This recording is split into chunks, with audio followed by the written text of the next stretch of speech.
Remember the original Nissan Juke? It was a wild, crazy, and fun small little SUV, but its styling might have been a little too crazy for a lot of consumers, so it's no surprise its replacement, the Kicks, went the complete opposite direction and was kind of conservative and boxy and a little boring. Well, for the new Kicks, Nissan's found the middle ground between those two vehicles and given this some more daring styling in a larger, more powerful package that also can finally have all-wheel drive. So focusing in on the exterior for a second, up front you can see the new Kicks has a full-length grille, and on the top of the line SR models it has this triple LED running light on both sides. If you get the S or the SV, these are just chrome inserts that don't light up. The new Kicks is available in a lot of different colors, and if you get an SV or an SR, you can also get some two-tone options like we have here.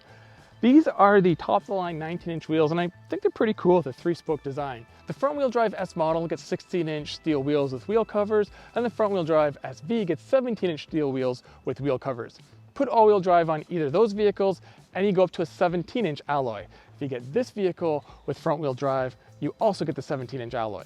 Stepping further back here, you can see the usual Nissan design element here with the way that the roof looks like it's floating. And they pointed something else to us on the front and the side. On the SV and SRs, there's this cool textured body cladding that Nissan says is inspired by sneakers because this is the Kicks after all. And no, I am not making that up.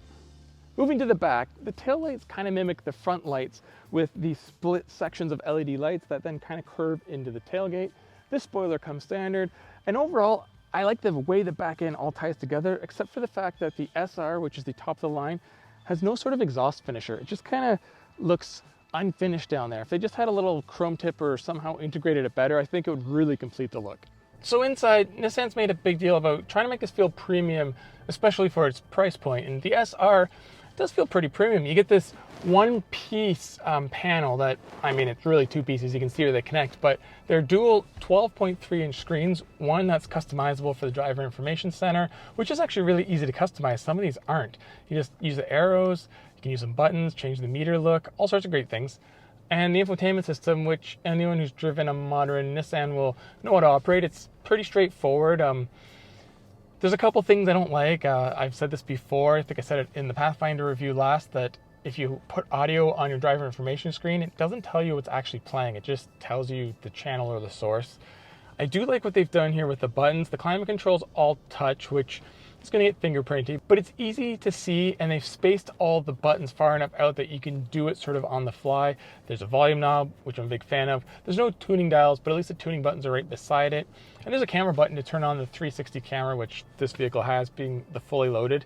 As far as the style goes, there's this, it's almost like a carbon fiber look, but it's actually soft touch material, and it's in the doors too, and it's a nice little touch. And then all the contrast orange stitching in the actual seat centers and on the seat backs and all over the dash and doors is nice. And then you get this real big orange section by the gear selector, and even the material around it has some texture to the feel and look. It's kind of like a brushed look. It's obviously plastic and it looks like plastic, but it's nicer than just having some boring unfinished plastic. Now in the rear seats, there's also soft touch on the armrest. There isn't on the door tops, but I wouldn't expect that at this price point. Some of the dash is also soft touch, which is nice. Overall, I think they've done a good job. It's not the world's most exciting or tech-rich interior, but for the price point, it does feel higher end than some others in the class, and especially the old Kicks. So yeah, good job. I always have a thing with vents, and these ones are integrated nicely, and they're not usual boring shapes. They got kind of some style to them, and especially the ones on the edges, they really blend into the whole look. So there's some nice stuff to look at, and having the upgraded stereo system in the SR with the Bose speakers in the headrest is obviously nice for the sound, but it's also a bit of a nice visual touch. Upgrading the larger screen, I think, is almost necessary, because not only do you get more functionality and a bigger screen, you get wireless Apple CarPlay and Android Auto and a wireless phone charging pad. And the initial investment to upgrade, years down the road you'll forget about, but you won't forget about using wireless smartphone integration every day. A key area Nissan wanted to improve with the new Kicks was rear seat space and comfort. Now I'm about 6 feet tall, and sitting behind the front seat set up in my driving position, my knees still have a couple inches to the seat, and same thing with my headroom. Another nice thing is the roof doesn't curve down too much, so I'm not looking at it. I actually have a nice sized window and a tiny little one back here. And then if you also get the panoramic moonroof, which is optional, it's actually quite airy and spacious feeling back here. Behind the wheel, the first thing I noticed is the steering. The wheel itself is very thin and small, sort of like what Mazda puts in their cars, which I've always been a fan of. And then the actual steering itself, well, it's got better weight and it's quicker to respond. It's kind of like what Toyota did with the Prius. Nissan has given the kick steering more personality, but it's not just about tuning the steering. The whole chassis is better, being a new platform that's stiffer and more responsive, and they're maximizing it. The Kick still drives far more car-like than an SUV, but it's more SUV-like than it was before. It's got 8.4 inches of ground clearance. For reference, the Crosstrek has 8.7, and there's not much in between the two. That's pretty big for this class. With that extra ride height, of course, there's some body roll, but Nissan's done a good job of trying to minimize it. This isn't exactly a cornering terror, but it handles pretty well for what it is, and it's definitely got more soul than the old Kick. And part of that may be because in my SR are the 19-inch wheels, which come with lower sidewalls and wider tires. Again, this isn't a performance SUV, but it's not terribly dull either. Probably the main reason Nissan didn't go all in with turning the Kicks into a performance vehicle is they didn't want to compromise comfort. And I'm pretty certain most Kicks owners care more about comfort than performance.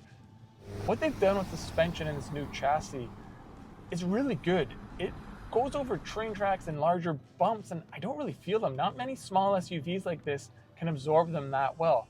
Now, I do hear them, and they're actually quite loud at times. But if I had to choose between hearing the bump and not feeling it compared to not hearing the bump but feeling it, I'd rather hear it. Now, Nissan did say they put a lot of effort into increasing sound deadening to keep out noise and vibration, and I think they've done a good job with vibrations and the bumps, but the noise, maybe not so much, or maybe I just don't remember how loud it was in the old Kicks. Now, on the topic of noise, we have to cover the engine and transmission. So this new Kicks is a bigger vehicle, and it weighs roughly 300 pounds more than the old model. So gone is the old 1.6 liter replaced with a 2 liter that makes 141 horsepower and 140 pound-feet of torque. That's a good increase in power and an even better increase in torque, but as I said, bigger, heavier vehicle, and well, when you need to really gun it, this is what happens. You get a lot of noise, a bit of power, and eventually you'll get up to speed. But don't expect the larger engine and power increase to make the Kicks suddenly quick. It's still very similar to the Kicks of old. They've just improved response and low-end torque a bit, and around town you feel it. But when you need to get up to freeway and highway speeds, that's where you wish there was a couple more ponies under the hood. The throttle response from the new engine is quite smooth, and power builds even smoother. So props to the CVT in this vehicle for handling that. It's saddled with a bit too much weight for the power, but this is an economical class, and this engine, even with all-wheel drive, still rated at 27 miles per gallon city, which is pretty good.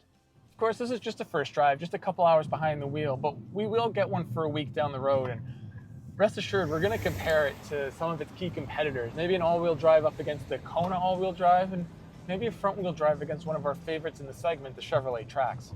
So pricing on the new Kicks, well, an entry-level S model with front-wheel drive is going to be just over $23,000 with destination charges, while a fully loaded SR like this with that upgraded package is going to be just over $31,000, once again with destination charges.